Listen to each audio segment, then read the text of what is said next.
Meron pa siyang isang anak, yun yung bunso nila, na ngayon ay nasa Davao dito sa Pilipinas. Pero never na bumisita o nagparamdam sa kanya. Kaya isa yon sa mga ikinalulungkot ng aking biyanan.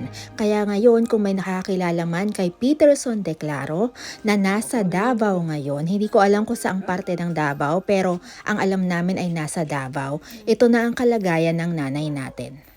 Uulitin ko po, ang pangalan po ng bunso niyang anak ay Peterson Declaro, na ngayon po ay nasa Davao siya at nagtatrabaho siya sa isa sa mga restaurant sa Davao. Hindi ko lang alam o matandaan ko anong